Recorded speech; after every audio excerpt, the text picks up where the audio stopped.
This is Out of Bounds.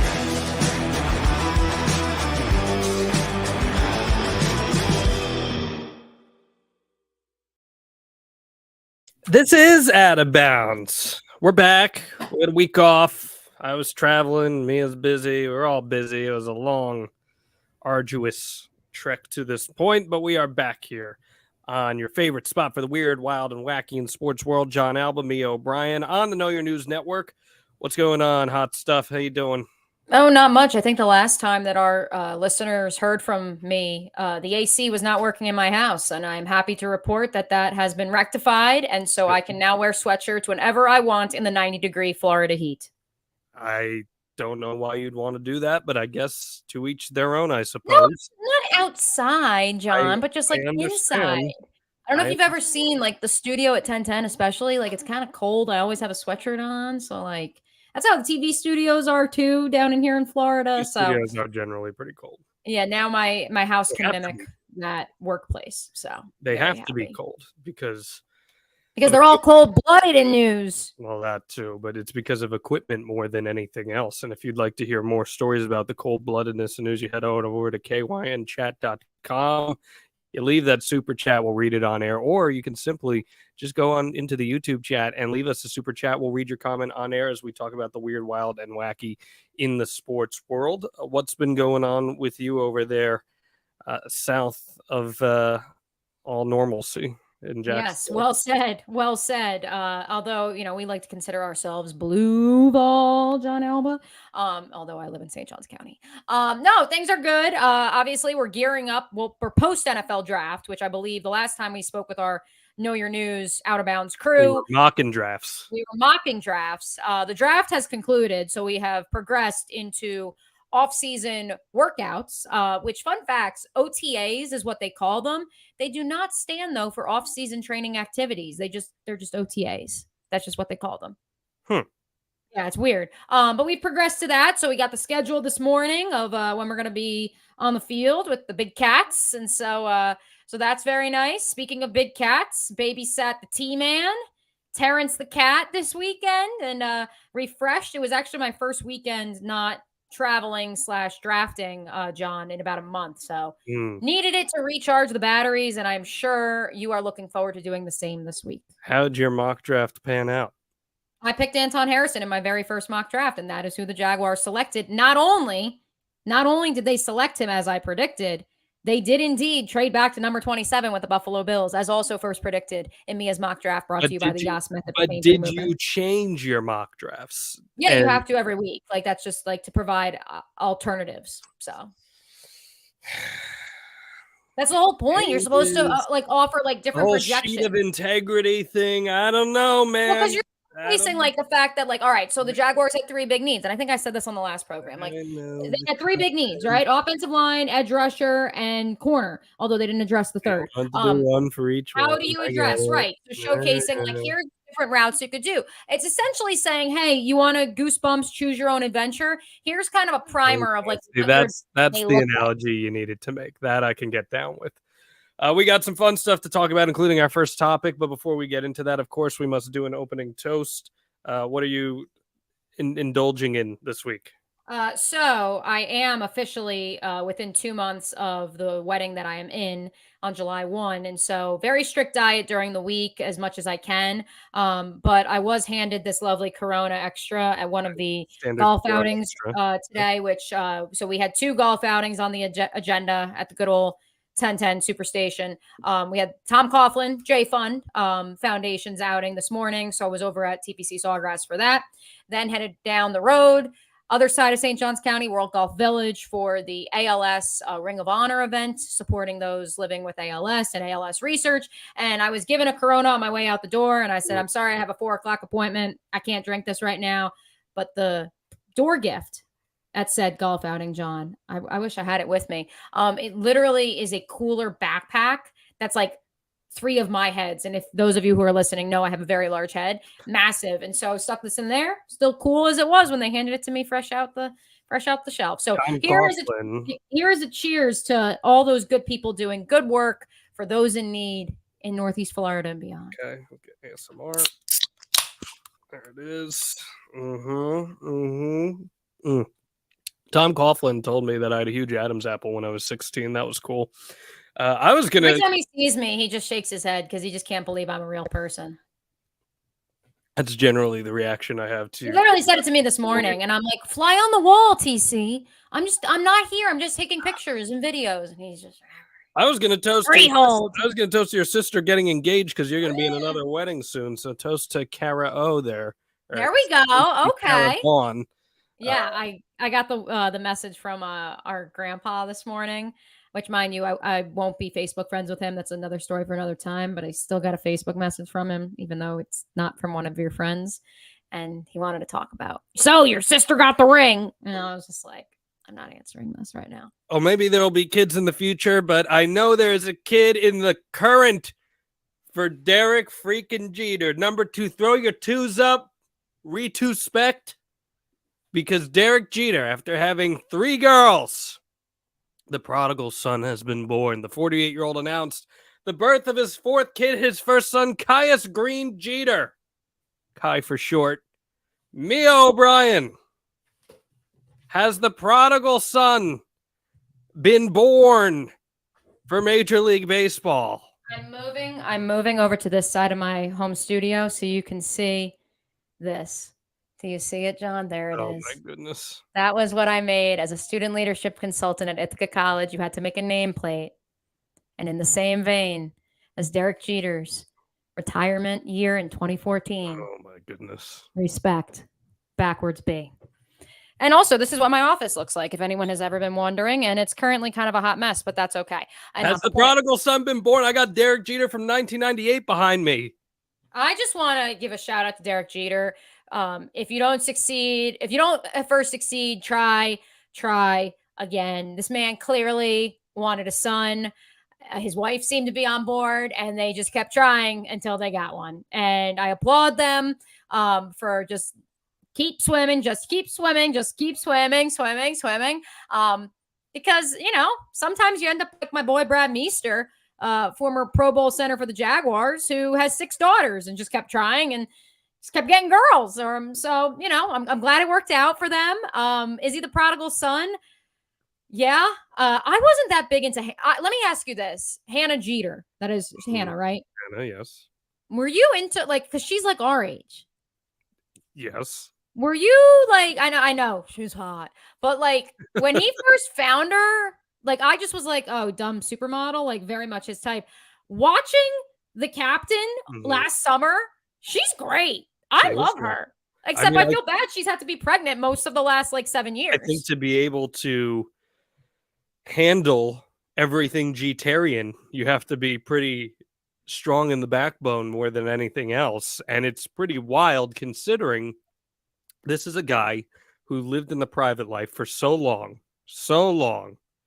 if he had a girlfriend, you rarely knew it, unless it was like a megastar like Mariah Carey. And even then, there was no talk about kids. There's no talk about anything until he retires. And then all of a sudden, bam, married, bam, kids, 1, 2, 3, 4. And now imagine growing up the son of Derek Jeter. The pressure that will come with that, Mia O'Brien. We could be looking into the future here, 20 years, 2043, where Kai Jeter is selected in the first round of the Major League Baseball draft. Who knows how many rounds there will be at that point. They'll maybe come down to 2 rounds at that point. And Derek Jeter's son Kai is selected by the New York Yankees to be the shortstop of the future. Can you see it in the stars? I can because I'm looking at our rundown, John, and number 5 on our rundown is Bronny James going to USC and also being ESPN's projected number 10 overall pick in the 2024 NBA draft. So, yes, I can, in fact, see that reality because we are living in it in different realms. Additionally, we are seeing in Major League Baseball, beyond Vlad Guerrero Jr., such a rise in players Suns now ascending to stardom. Bichette. Took the words out of my mouth with Biggio. That was going to be my first one. Bichette as well. I think it's going to be very interesting to see if Kai Jeter can get the Jaguars, get the Yankees out of their slump in 2048, because they probably still will be unable to generate any sort of offense. By the league will have finally caught up to the New York Yankees by 2048. No one will be hitting home runs. Maybe Giancarlo Stanton will be healthy by then. Who's to say? I don't know. Maybe Carlos Rodon will have pitched a game by that point. Did you know he has chronic back issues? Oh, his back's been barking. Woof, woof. That's what I've been told. But he got all that money. Whatever. No, but kudos to Jeter. I'm glad it worked out. I didn't even know she was preggers. So also shout out to him. Anyone knew that. Yeah, keeping it under wraps. So I also, as you make the prediction of him being the future shortstop of the New York Yankees, I do want to give some flowers to his nephew, who obviously was the small boy, the infamous hat tip during Derek Jeter's final season and his final game at Yankee Stadium. That baby's got to be like 11 years old now. No, he's like 14. He's like 13 or 14 now. What the hell? Yeah, he was all over the Captain documentary. Yeah, look it up. That was 9 years ago. So 9 years ago, he was like 2. So now he's probably like 11 or 12. Yeah, that's I think he's like 12 or 13. Ugh. Yeah, I know. I think he's like 12 or 13. So, and he's playing baseball, according to Derek Jeter's sister's Instagram. Okay. So, yeah, last I checked, I'm going to double check it right now. But yeah, last I checked, I mean, could be. Yeah, I mean, look, Bruce Springsteen's got Jake Clemens playing sax. It's his nephew. It's not his nephew. It's Clarence Clemens' nephew. So maybe the blood runs through the nephew. Who's to say? Hold on. I'm going to find this. You get that. I need to find this, and then we can progress to our next topic. Leave us your super chat, guys. Let us know. Has Kai Jeter already punched his ticket to follow up future Hall of Fame shortstop Anthony Volpe at shortstop for the New York Yankees? We're going to take this one step further. His nephew's Little League team, they were the Hot Stove baseball champions of Long Island. Mm. They won all of Long Island. How old is he? And it looks like, I'm trying to figure out how old he is. Opening day. He looks like, look at this kid. So he's in the red. Oh, man. Yikes. He looks like he's like 11 or 12 or 13. That's crazy. Oof. Yeah, he looks like that age. So, but yeah, he's playing Little League. Look at this. Man, maybe he's going to be a soccer player, though. Look at that. Hold on. Look at that. This is the prodigal son. Jalen, yeah. This is the prodigal son. I guess we'll see. But Mia, over in the NBA, things are getting a little dicey. Yeah, meanwhile, while we're all puppies and rainbows and babies and kissing them in Major League Baseball, not so much in the NBA. Suns owner Mat Ishbia, the former Michigan State walk-on turned multi-billionaire, who just recently bought the Phoenix Suns, says he does not want Denver Nuggets star and former MVP Nikola Jokic to be suspended or fined over their altercation Sunday night in Game 4 of Phoenix's series with Denver in the Western Conference semifinals. Jokic was assessed a technical foul in the second quarter of Game 4 when he tried to snatch the ball from Ishbia, who was sitting courtside, and he hit the Suns owner with an elbow. Ishbia then had the greatest flop of the season. Great win for the Suns last night. An amazing series so far, says Ishbia via Twitter. That should be and is the only story. Suspending or fining anyone over last night's incident would not be right. A lot of respect for Jokic. Excited for Game 5. Go Suns. Jokic said Ishbia was a fan. He didn't know it was the Suns owner. Players have to be protected. John, where do you stand? Well, it sounds like he's not going to be suspended. Sounds like there might be a fine coming here. But I totally understand where Jokic is coming from. I think we undervalue player protection, regardless of whether your fan is the owner of a team. I do think we need to protect the players, their safety, number one, but also their credibility. You know, they're very vulnerable. I know people are going to listen to us. They're going to be like, oh, what are you taking the sides of these guys? They're very vulnerable being out there. It's not like they have pads or any, like they're they're them.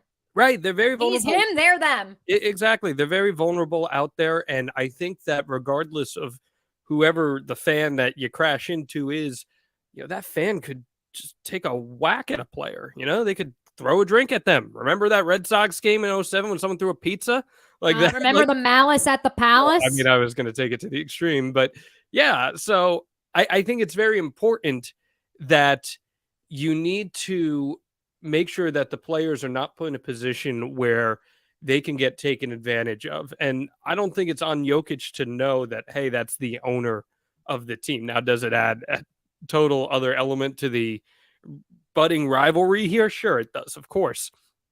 And does it even further it that Jokic is a perennial MVP in this league? Absolutely, it certainly does. I'm not faulting him though, and I'm glad that all of the Suns upper brass, it seems, are taking the high road on this, and I think that's the right way to do it. Here's what's interesting to me: if this wasn't Mat Ishbia, if it was just a random fan, wouldn't they not have escorted that fan out of the building? Mm-hmm.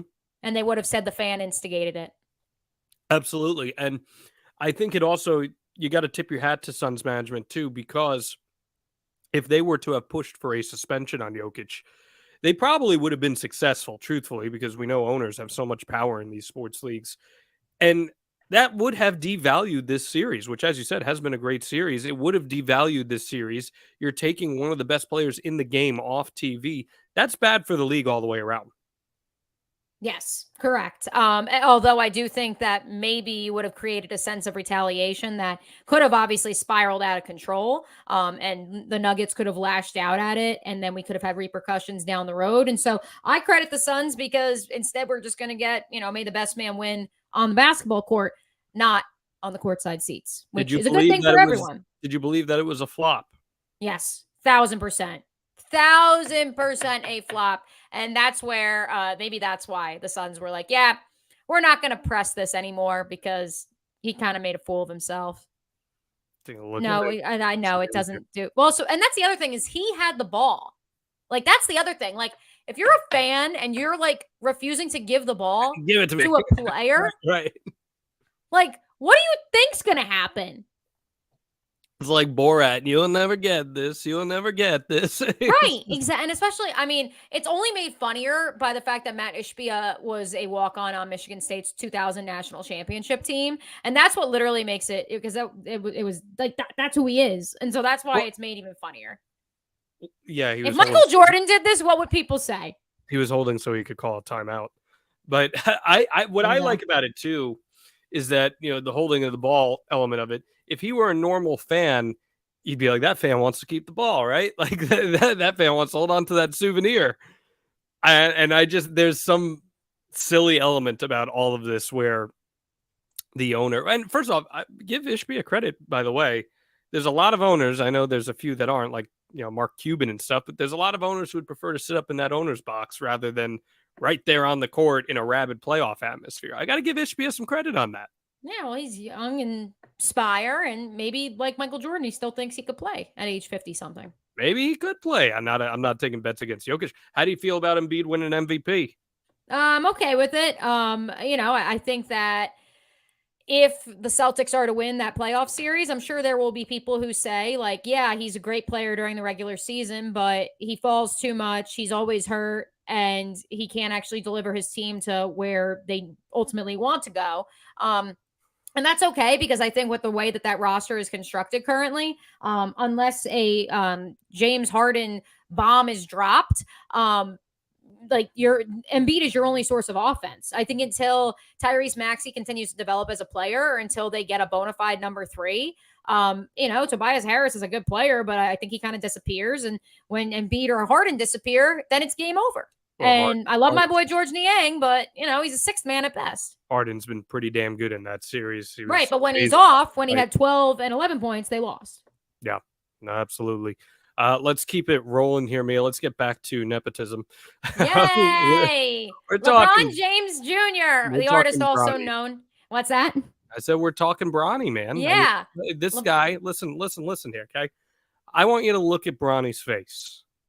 And first off, just see, that is a man right there. I mean, he looks like his father, right? Like, he looks exactly like smaller, but yes. He's bound for USC. LeBron's son made his commitment official this week. He's headed to the Galen Center to play for the Trojans. Staying in SoCal, much like his father. Now, we know LeBron perpetually connected to what could have been at Ohio State, whether you want to believe it from a basketball perspective. Also Duke, for what it's worth. Whether you want to believe it from a basketball also North Carolina and Kansas and like 8 other programs and Kentucky. Well, there were talks he was going to play football at Ohio State even at one point. He's going to be a wideout. We know that didn't happen. Back then, you could just go straight from high school directly to the NBA. Now you have to do at least 1 year still. Or Bronny could have gone to the G League Unite. Instead, he opts for USC. Name brand wise, this is one of the biggest commitments USC basketball has ever gotten. First off, what do you think of the commitment going to USC? And second off, did the Buckeyes, Ohio State, drop the ball again on someone from the James family? 100% on the front of Ohio State. Let's get that one out of the way. Second, at least from what's been reported, what LeBron said, what his wife Savannah have said, I'm actually like touched by how this recruitment process went. That Bronny is your traditional high school senior who like waited until the first week of May to make his college decision. He was a late bloomer to begin with. This is a kid who started out with all the expectations in the world going to Sierra Canyon High School as a freshman. Kind of dipped off a little bit just because everybody else hit their growth spurt and he didn't. Puberty was late for him. Right, which is okay. And I think that if anything, Bronny James is like helping normalize like, hey, you don't have to commit as a 14-year-old. That's true. Like, it's okay. Like, let your game develop, go on your visits, see different things. And also, you're probably in a better headspace to make that sort of decision when you're in spring of your senior year than you are in spring of your sophomore year. I don't know about you, John, but if I have had to make my college decision as a sophomore in high school, I would not have ended up at Ithaca College, and I would not have taken the road that I currently am on. And so I think it's actually a really good thing. But from what Savannah posted too, it seems like it wasn't like they forced him to go to Ohio State. They didn't force him to stay home at USC. He evaluated things. This is Sierra Canyon's second big commit of the Sierra Canyon's star girls player is also committed to USC, which that's a program on the rise as well on the women's side. And so I think that, he did his homework. He talked to kids at the school. He probably talked to, if I had to guess, Natalia Bryant, the daughter of the late Kobe Bryant.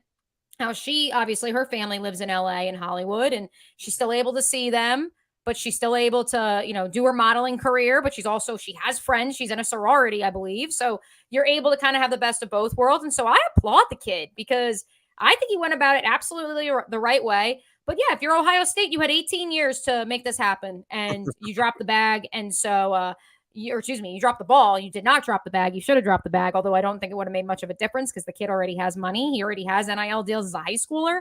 And so you better get a jump start on Bryce right now. I think it's interesting that we're talking about Bronny, who, as you said, hit his growth spurt a little late. Not that long ago, the projections were if this guy even goes to the NBA, he's like a second rounder at best. And now that has changed a lot just over the course of the last year of conversation. And there's also the hanging element, right? That LeBron has said he wants to play at least one season with Bronny wherever he gets drafted. So no pressure to a team that might not need an aging superstar a couple years from now.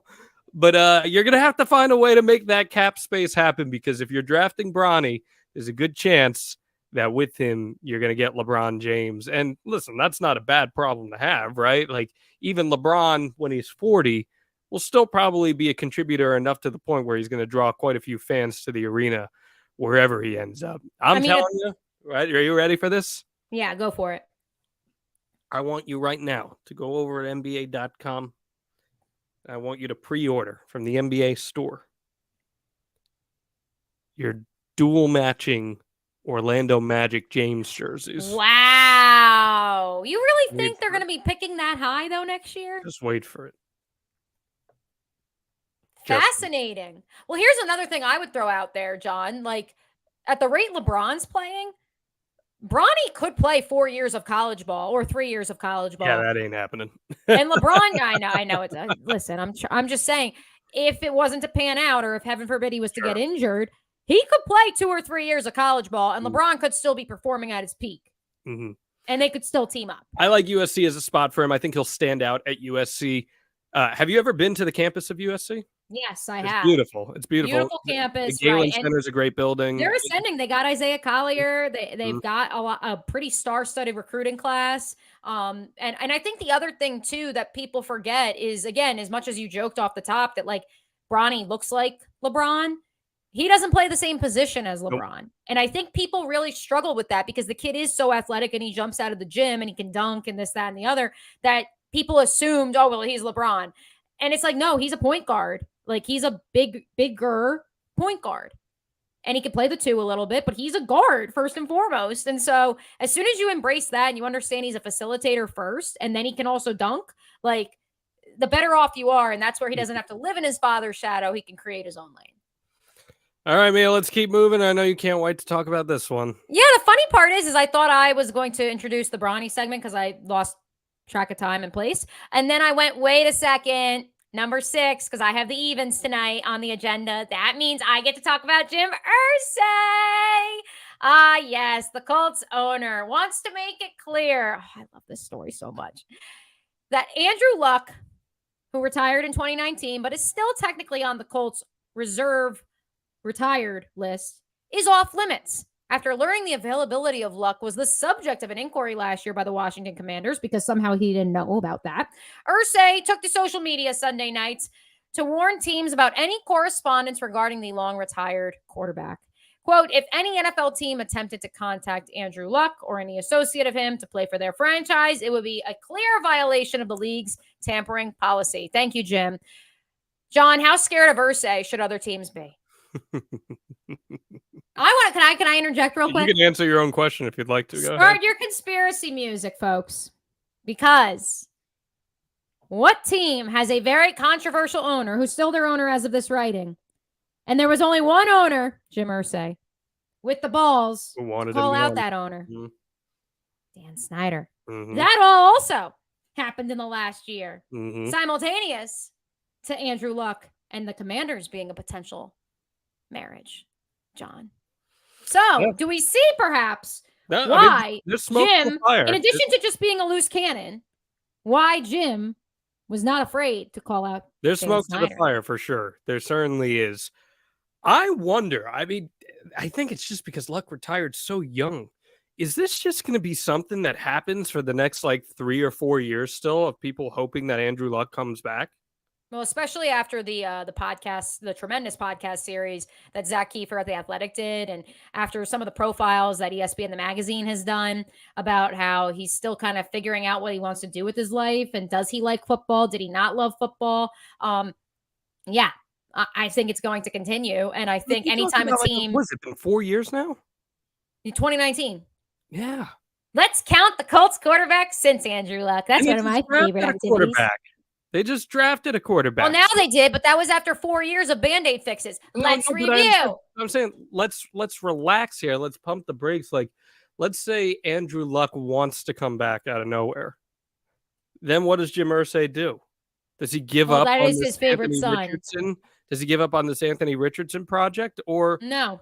Actually could be the best thing for Anthony Richardson, in my opinion, to have to sit for a couple of years and learn behind. Would he just get in front of him? Do they trade him? Like it would. I mean, Gardner Minshew thinks he's starting in front of him right now.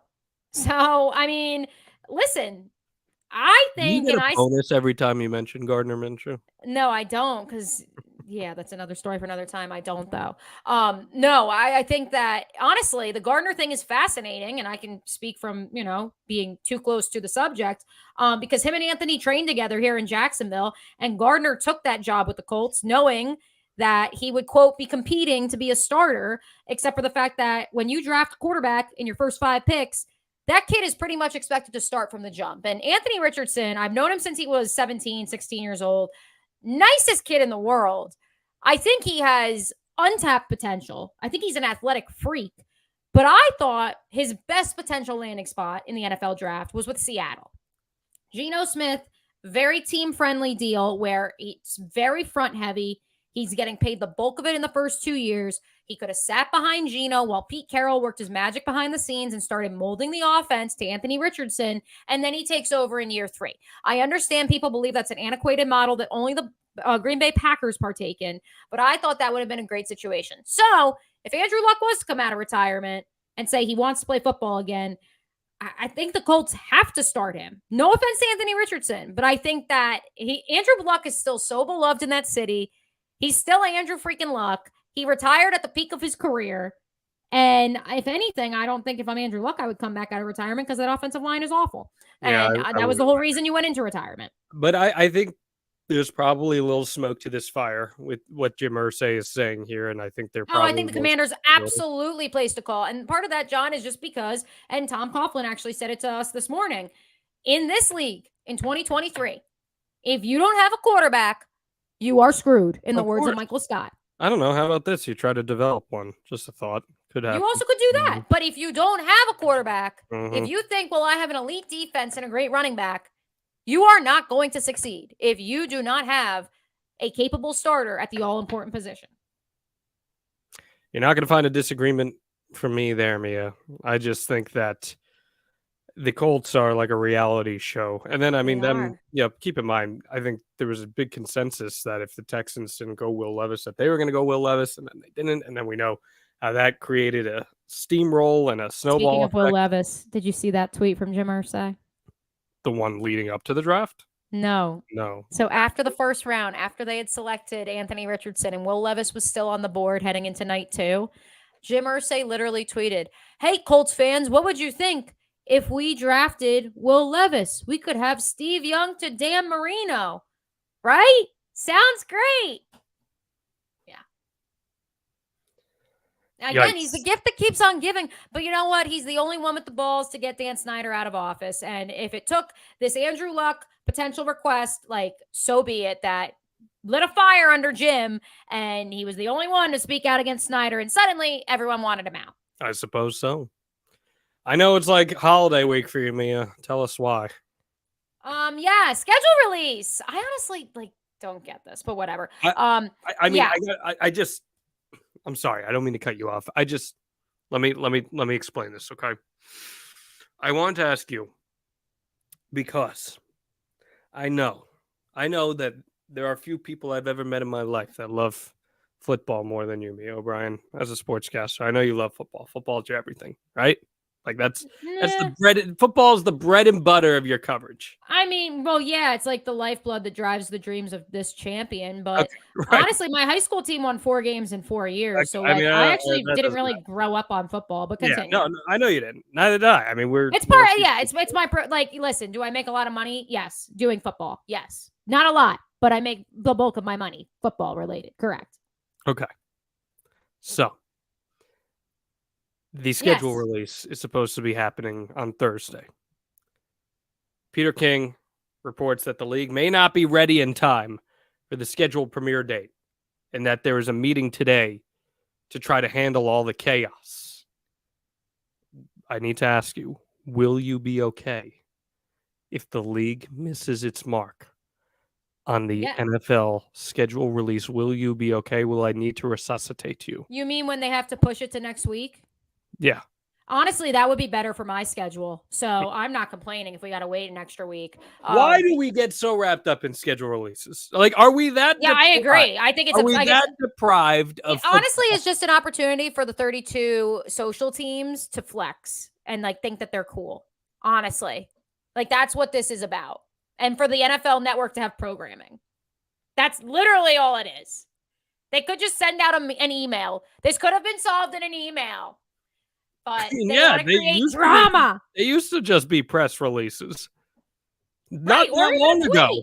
And listen, I admire the NFL for that alone, where the NFL has found a way to make pretty much every single part of its league calendar an event. And I will give them credit for that, where they have found a lot of success in doing that. Keep in mind, once upon a time, there was a thought that the NFL draft would never be an event. That it was just something that happened and you moved on.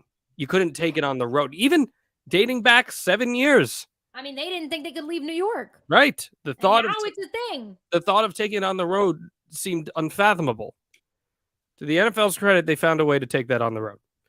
You always find a way to make the first day of free agency a big deal. The new league calendar, a big deal. First day of OTAs, a big deal. First day of preseason workouts, a big deal. and then, as we know, opening day.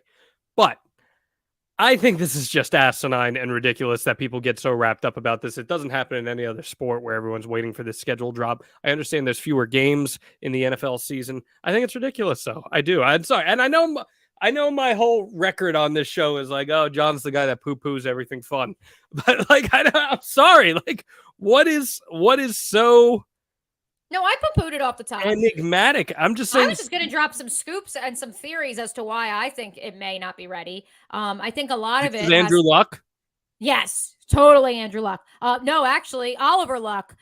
Europe. Yeah, no, not actually related to Oliver Luck, but European international games. I truly believe that is part of the holdup, John. If you look back statistically and historically speaking, it is usually 1 week out before the schedule release that the NFL UK and the international game schedule drops. I went back and looked so that I would be prepared last week, and it still didn't drop. And so I have been told per sources that part of that is due to some negotiations among teams. Specifically, one such case, of which I've heard there's a couple, the NFL really was hoping to take one of the AFC South games and move them to London as the Jaguars' home game in London, simply because, I mean, no offense to Jacksonville, like, obviously I know no one wants to lose a home game here. But if you're going to lose a home game, you've seen the Titans, the Colts, and the Texans like 18,000 times. So you can lose one of those games and you're not going to be upset. Moreover, as much as they're divisional games, I can tell you this, we really don't have a ton of fan support for those 3 games compared to when the Cowboys come to town, when the Niners come to town, when the Steelers come to town, when the list goes on. And so I have been told per sources that the Tennessee Titans were not too fond of, number one, going to London. They didn't want to go. And number 2, they didn't want to play the Jaguars in London, even though it would be the equivalent of just going to Jacksonville. And so that was part of the holdup there. And so if that's a microcosm of the larger situation, then yeah, I'm not surprised that this is happening. And I have rookie minicamp starting Friday, and I'm trying to budget where my film crews are going to be. And so I actually would prefer it gets moved to next Thursday because that'll make my life easier. Well, then I hope for your sake that it does. I just hope that everyone out there is okay if this does happen. And I also hope that you'll leave us a super chat, whether it's on YouTube or kynchat.com. Leave it for us. We'll get your thought read on air. Let us know. How excited are you for the NFL schedule release? Let's keep cooking, Mia. We got a couple more topics. Let's head across the pond, Johnny. Let's go across the pond. I don't know if you say that when it's Spain. I don't know if you only say that when it's London. But yes, we are going to go to España, where the organizers of a women's running race apologized Monday after the winner was offered a food processor to take home, sparking accusations of sexism. The 7-kilometer Carrera de la Mujer women's race issued a statement on Twitter saying it hadn't considered the kitchen appliance donated by a sponsor would have sexist implications. Quote, "We apologize, but we consider this a product with no sexist character and ideal for any athlete who wants to improve their nutritional habits. We regret if any woman felt offended."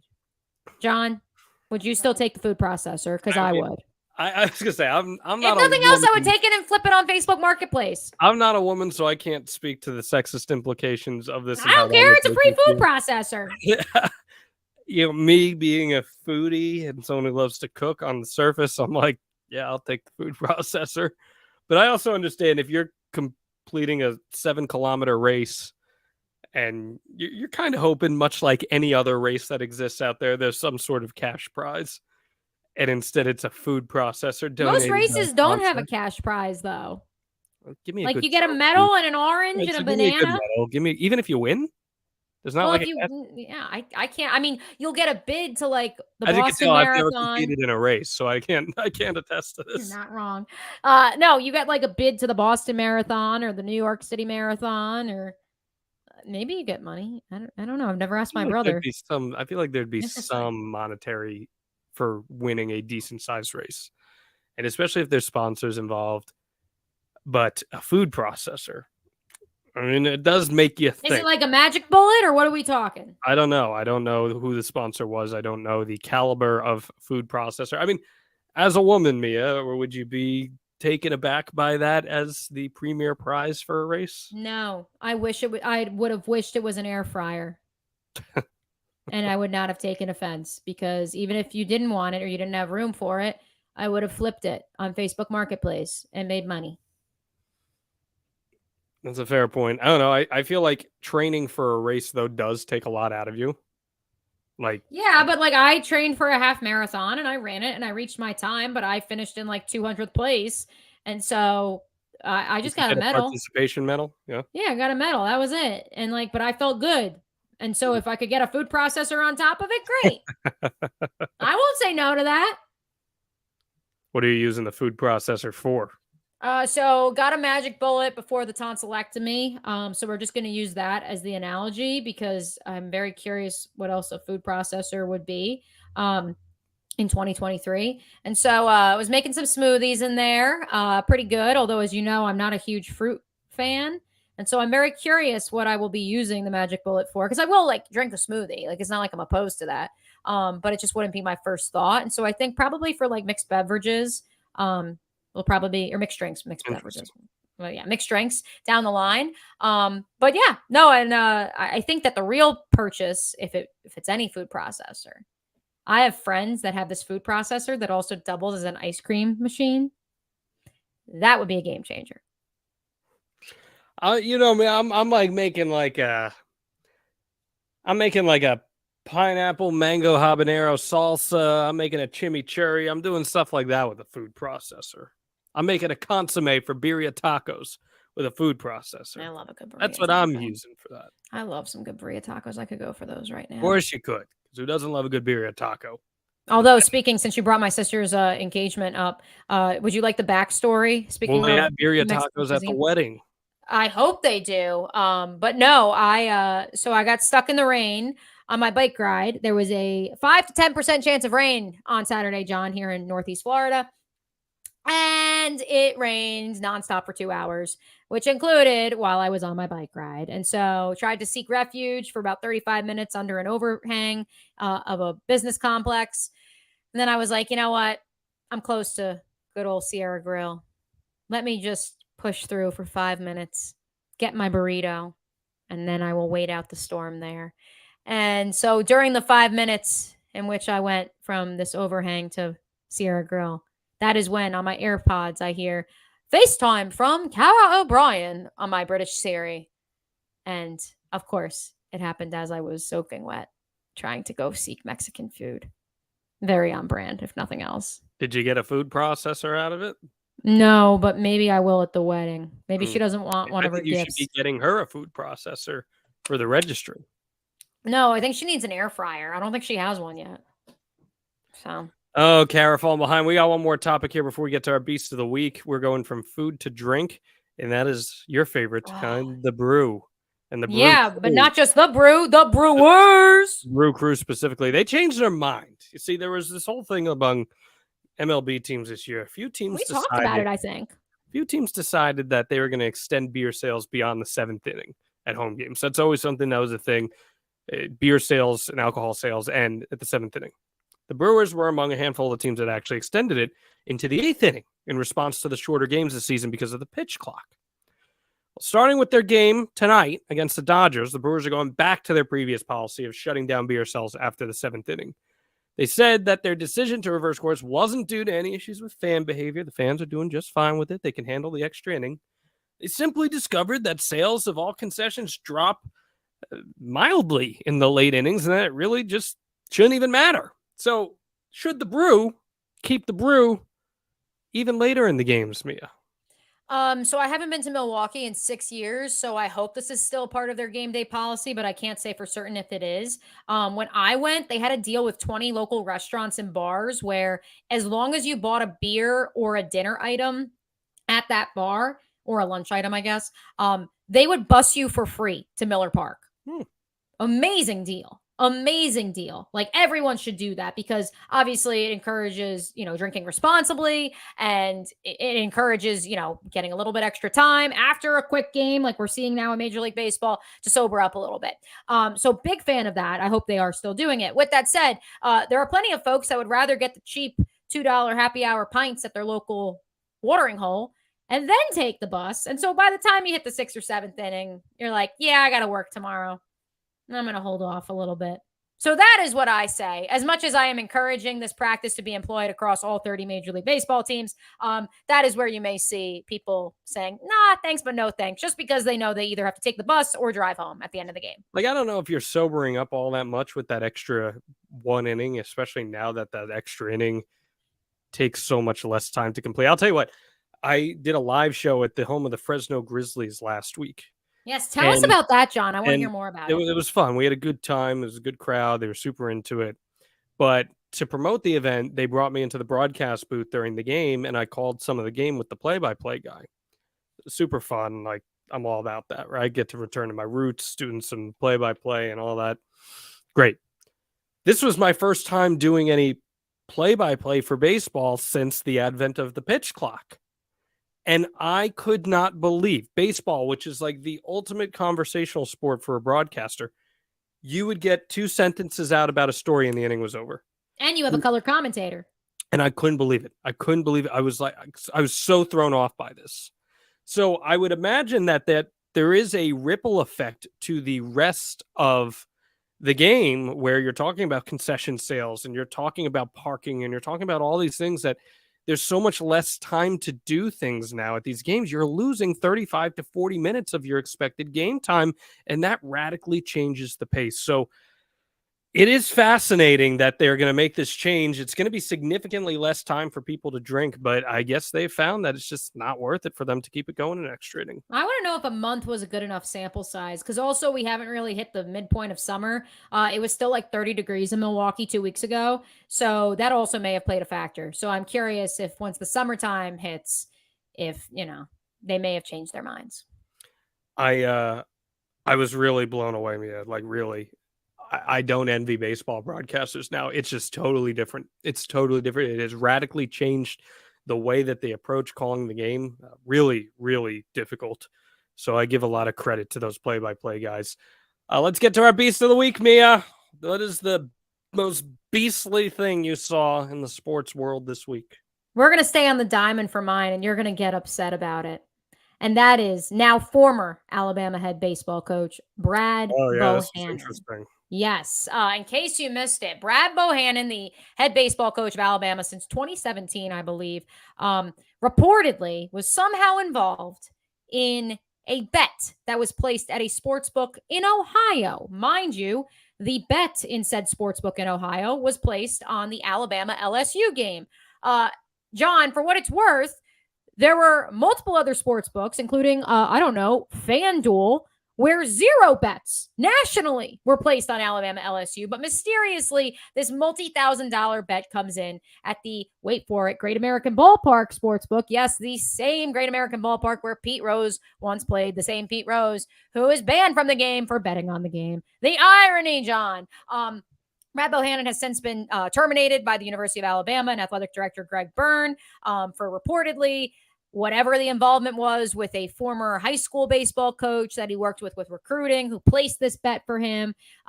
Their starter, their ace, was scratched about an hour or so before first pitch. A young sophomore who hadn't started a game since March 16th is inserted into the lineup. LSU wins 8-6. Now the question is, did the coach throw the game in order to make some extra moolah? That's a beastly move in all the wrong ways, but I would like to give some credit to Greg Byrne and the athletic director at Alabama for doing what was right in this situation. And I think it was a beastly move by him to immediately terminate him because, wait for it, John, this morning, since we haven't had a reference yet, and it's 6:48, the University of Iowa baseball team is now under investigation that 4 of their players could have potentially been betting on games throughout the course of this season. And now the Iowa Gaming Commission has gotten involved in said investigation. And so, if nothing else, Greg Byrne, you're a beast for now inciting this latest witch hunt, although it probably is all for the better. Drink, because he said Iowa. My Beast of the Week of the Toronto Maple Leafs. Man, a few weeks ago on the show, we had a conversation about cursed franchises. That is a cursed franchise. They're down 3-0 to the Florida Panthers. At least they haven't lost their baseball team like that other Canadian city on the Eastern Seaboard. That's true.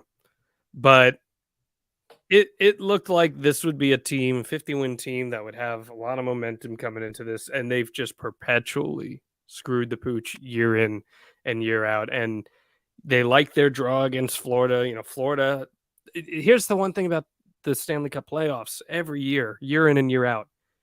You don't got to be the best team. You just got to be the hottest team. Which also, in addition to that, you have to develop players. And like Florida had a crazy ton of draft picks in the early 2010s. And now those players are finally reaching their prime. And so we're seeing a byproduct of that. It's just like I covered the draft, John, in 2013, real quick, sorry to interrupt you. I think the Panthers of the 3 rounds of the NHL draft, or 5, they had literally 30 picks. I wish I was kidding. And now they're seeing the fruits of their labor. Well, you talk about a team that just shocked the Bruins, just shocked them. Let me tell you what a horrible sight that was, how they shocked them. And I got so upset with the Boston sports fans that were like, we're fine. I'm like, they got a draw with another hot Toronto team. And again, Toronto, it's that cursed franchise syndrome. I really do believe it. There are some franchises that just perpetually carry that cloud with them. And I believe the Maple Leafs are one of those teams after so much early success. Now, here you are decades later, and you just, for whatever reason, you cannot get the goat off of you. And I just think some teams are left with that, and they are one of those, and they're down 3-0. I don't see them coming back in this series.